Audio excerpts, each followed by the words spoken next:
to the east of the city of Jerusalem, there's a little mountain.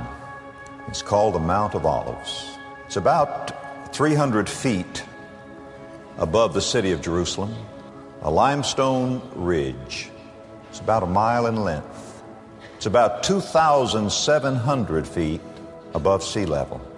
And on the western slope of the Mount of Olives is a garden.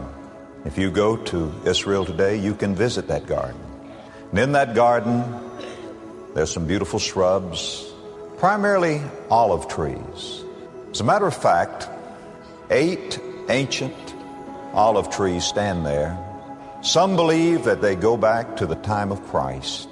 Their massive trunks are knotted and gnarled, and they stand like silent sentinels, watching over that garden where Jesus came to pray.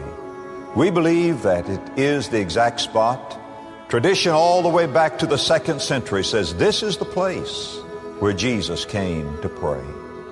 It's Gethsemane. But this night was like no other night.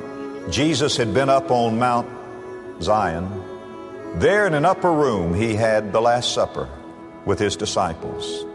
He talked about his coming, crucifixion, and prior to that, his betrayal.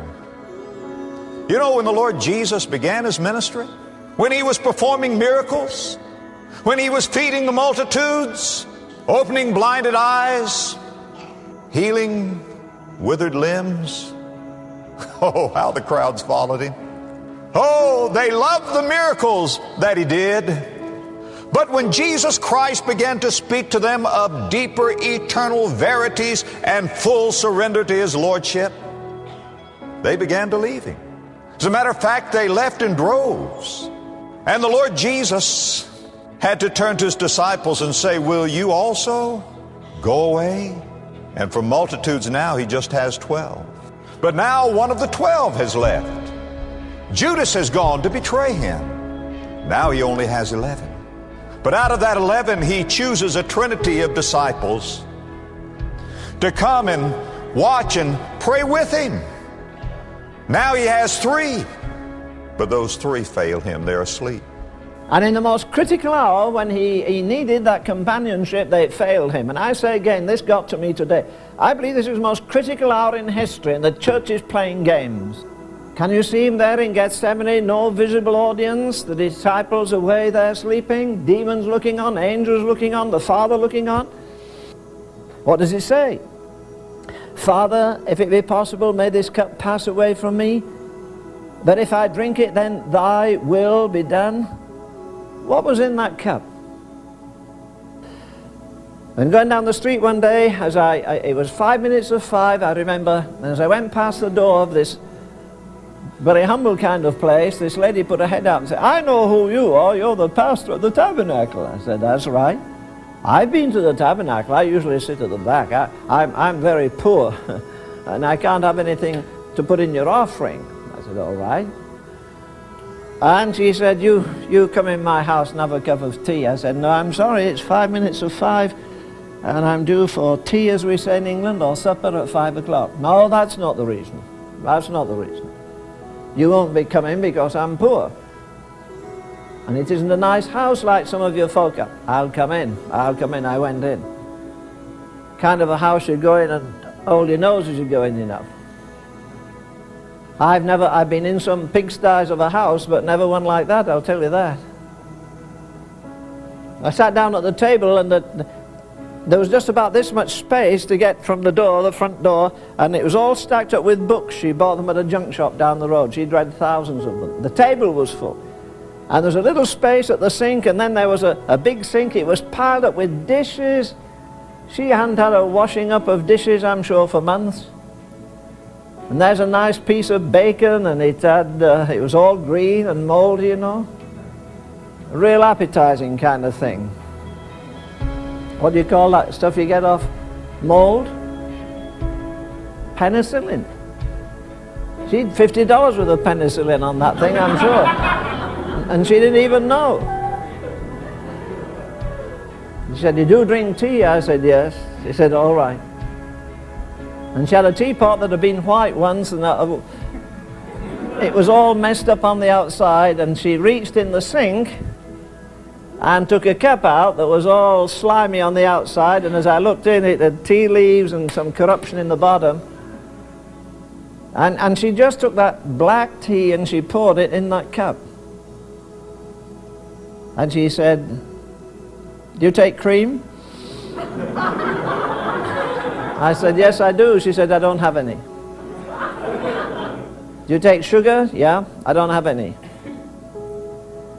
You know, as she held, her fingernails were all in mourning. They were covered with dirt, and she held that filthy cup out with that rotten, cold tea, with no sugar, no cream, no anything.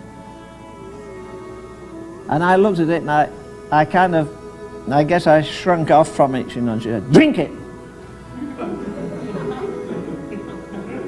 You know, as I put my hand out to take that cup, right there, I've never forgotten it, my mind just went 2,000 miles away from England to a place called, at that time, Palestine, and 2,000 years back to this man in the garden when the Father said, "Drink it." Drink it. Jeremiah, "And the Lord Almighty, the God of Israel, said to me, take from my hand this cup filled with the wine of my fury, and give it to the nations to drink." The cup of God's damnation. "Pour out your wrath on the nations," says the psalmist. "They've scorned me. They've made me to drink vinegar. Pour out your wrath on the nations," says the psalmist in another place. A cup of hell itself was poured out on Egypt. God, pour it out on the nations that don't know you. Again, the psalmist. And I think Jesus came to the garden and began to think about that cup that God will pour on the nations. You know what's in that cup? It's a terrible thing to fall into the hands of an angry God. And I think in his human nature, as he wrestled here near an old olive tree, it dawned on him, I have to drink it! No! No! Not that cup! Let that cup pass! I can't!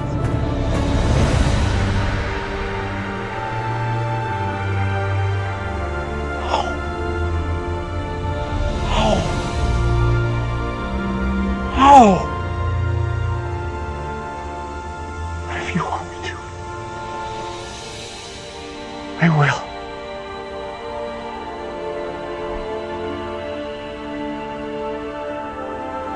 And he drank it. He drank it. Every drop. Look. Look.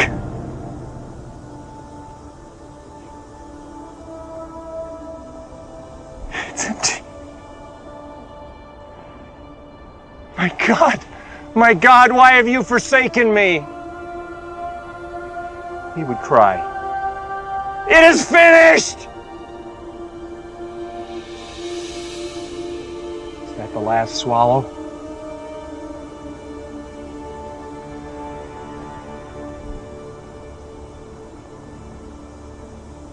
It's gone.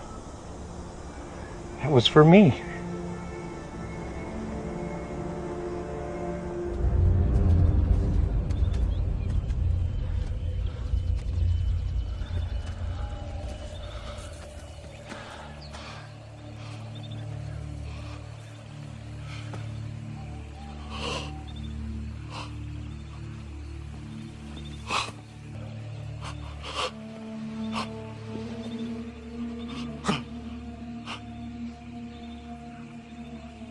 O sinä otiopui.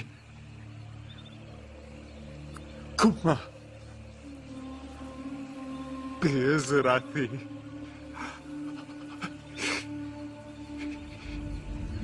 Shabreni meresheta she. Tomonu alai.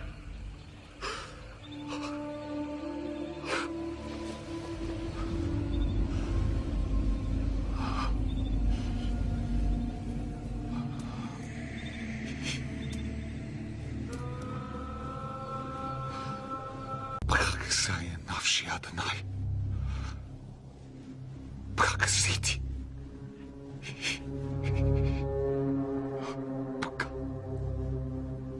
Brakti. Abba. Kulet kehu. Hengehel. Kostige edemning. Geen lakjes van. Nee, hoe heet die lakjes van?